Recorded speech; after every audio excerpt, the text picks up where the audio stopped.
When researching vlogs on the fall of the Ottoman Empire, I commented that Aden was administered as a part of British India, rather than London through Cairo.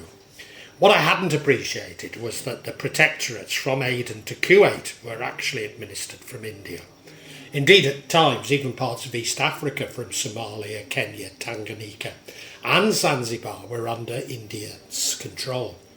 By the mid-19th century, as the British dominated the subcontinent, their influence and control over Arab territories became necessary in order to secure the sea lanes from piracy. To cater for this, the British established a protectorate in Abu Dhabi in 1820, conquered Aden port in 1839, and used it as an administrative province of British India. Similarly, protectorates were established in Oman, Kuwait, Bahrain, Dubai, and other island territories of present UAE. Thus, the Indian Empire in the Gulf began in 1889 and lasted until 1947, with the partitioning of India. Although Qatar didn't join until 1916, and Aden separated in 1937, becoming a British Crown colony. A telegram from King George VI read aloud, "Aden has been an integral part of British Indian administration for nearly 100 years. That political association with my Indian Empire will now be broken, and Aden will take place in my colonial empire." British officials briefly discussed whether India or Pakistan would be allowed to run the Persian Gulf after independence. But Britain retained the Gulf for 25 more years, with an Arabian barge now reporting to Whitehall rather than the Viceroy of India. For generations, monsoon winds of the Western Indian Ocean had tied the fate of India's Gujarat, Konkan and Malabar coasts to the Persian Gulf. British seafarers built on this rich mercantile legacy when they spread their trade tentacles outward from Bombay, roughly through the second half of the 18th century. The crescent of Arabian protectorates was governed from India, overseen by the Indian political system, policed by Indian troops, and answerable to the Viceroy of India. The official currency was still the Indian rupee. The easiest mode of transport was the British Indian Line, a shipping company, and the 30 Arabian princely states were still governed by British residents who had made their careers in the Indian political service. Whilst most of the protectorates were governed as though they were just another Indian state, Aden itself was governed as a part of the Bombay province, reflecting its intermediate importance to the port of Bombay. The British only finally pulled out of the Gulf in 1971 as a part of its decision to abandon colonial commitments east of Suez.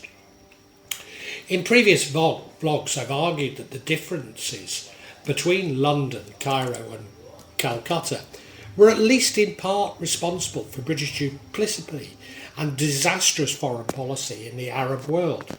For Calcutta, the overriding concern was avoiding a united Muslim anti-British movement, which would undermine its authority in India. Possibly this also fueled what we now see as radical Islam.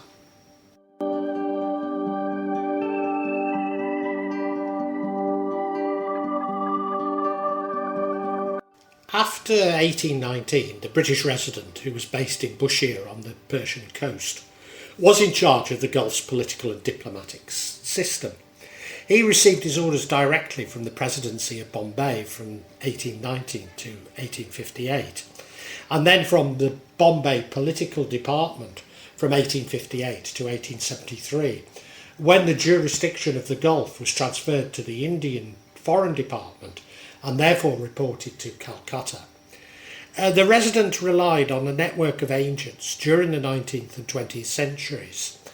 There was one in Muscat beginning in 1798, as well as Sharjah 1823, Bahrain 1834 and Kuwait 1899. In Persia, Egypt and the Ottoman Empire, the residents collaborated with diplomatic staff reporting to the Foreign Office and hence to London. The Persian Gulf Residency was a subdivision of the British Empire from 1822 until 1971, whereby the United Kingdom maintained varying degrees of political and economic control over several states in the Persian Gulf, including what is today known as the United Arab Emirates, formerly called the Trucial States, and at various times southern portions of Iran, Bahrain, Kuwait, Oman and Qatar. In other words, not including Aden and the Hadramaut. The Trucial system received formal permanency in 1852, perpetual maritime truce.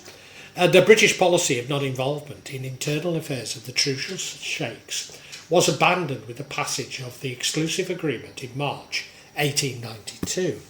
The agreement prohibited the Trucial rulers from yielding territorial sovereignty without British consent. Britain, moreover, assumed responsibility for foreign relations and thus by implication their protection. In the years following World War I, the British continually called the Trucial sheikhs' capacity to act independently.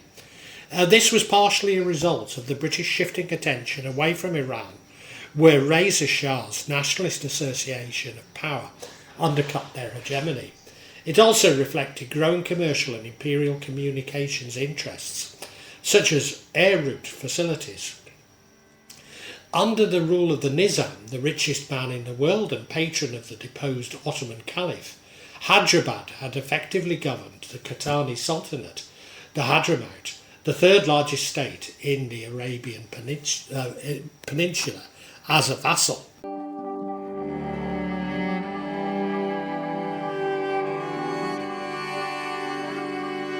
On the 19th of January 1839, the British East India Company landed Royal Marines at Aden to secure the territory and stop attacks by pirates against British shipping to India. In 1850 it was declared a free trade port, with liquor, salt, arms and opium trades developing duties as it won all the coffee trade from Mocha. The port lies about equidistant from the Suez Canal, Bombay and Zanzibar, which were all important British possessions. Aden had been an entrepôt and a way station for ships in the ancient world. Their supplies, particularly water, were replenished, so in the mid-19th century it became necessary to replenish coal and boiler water.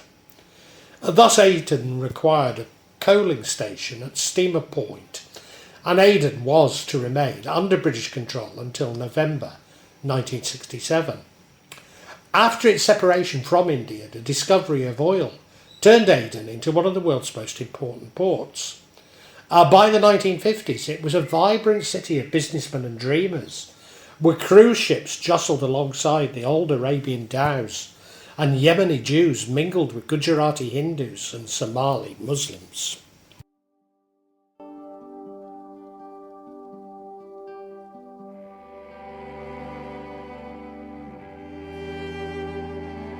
On the 21st of November 1903, George Curzon, the Viceroy of British Indian Empire, held an ostentatious ceremony aboard the Argonaut, while anchored off the coast of Sharjah in the Persian Gulf.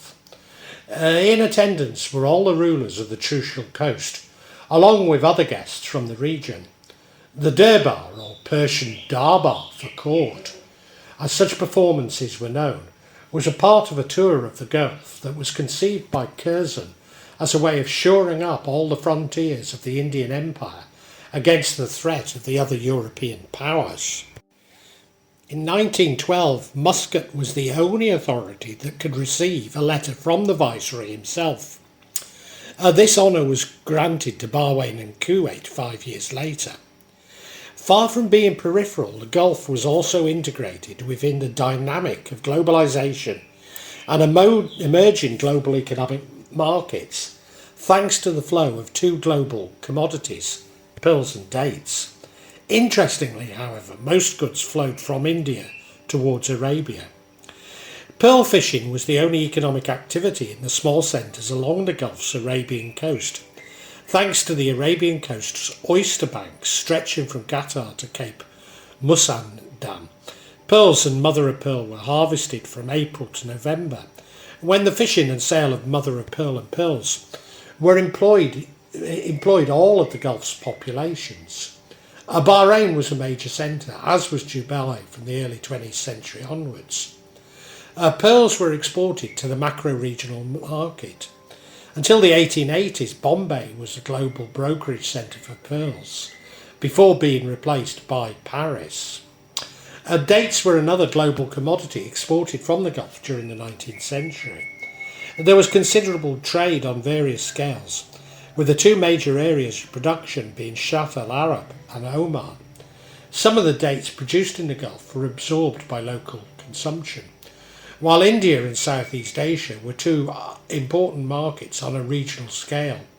However, in the 19th century, Oman and Sharq al-Arab also exported to the global market, especially towards Europe and the United States.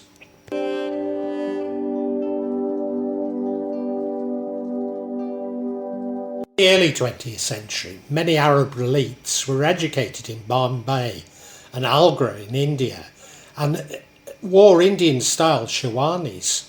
For example, the Sultan of Oman, educated in Rajasthan, and was more fluent in Urdu than Arabic. The Sultan even discriminated against Arabs in his own polity, denying them education and government positions. Indeed, Indians living in the Gulf were treated as superior to the local inhabitants. The majority of the Indians were merchants, and their families were wealthy and influential, elite members of society. Bania was a term used by British merchants and officials to refer to South Asian expatriate merchant communities in the Gulf. Originally Sanskrit, then mediated through Hindi, Urdu and other local vernacular languages. The term, also written as Banyan and Banyan, is the anglicised form of a loan word from Persian, the language of official administration in pre-modern South Asia. Indian residents in the Gulf would have been far wealthier than the average Arab, or Iranian, or African. Those from the subcontinent also enjoyed special privileges and protection provided by the British Raj that were not necessarily extended to the Gulf. This gave to a rich cultural fusion and produced, amongst other things, the famous dish of Halim, a Hyderabadi variant on the Arabian dish haris that is famous today. Both the influence was in both directions. When I lived in Saudi Arabia, I was struck how the eastern province served largely Indian food. I'd assumed that this was to the monsoon trade, never realising that this mirrored the neighbouring Gulf, which was a part of India. The western provinces of Saudi Arabia served much more Middle East influenced cuisine. But in Riyadh, where I lived, the food was a rather bland, simple version of Middle Eastern cuisine, spiced up with the liberal application of Louisiana hot sauce.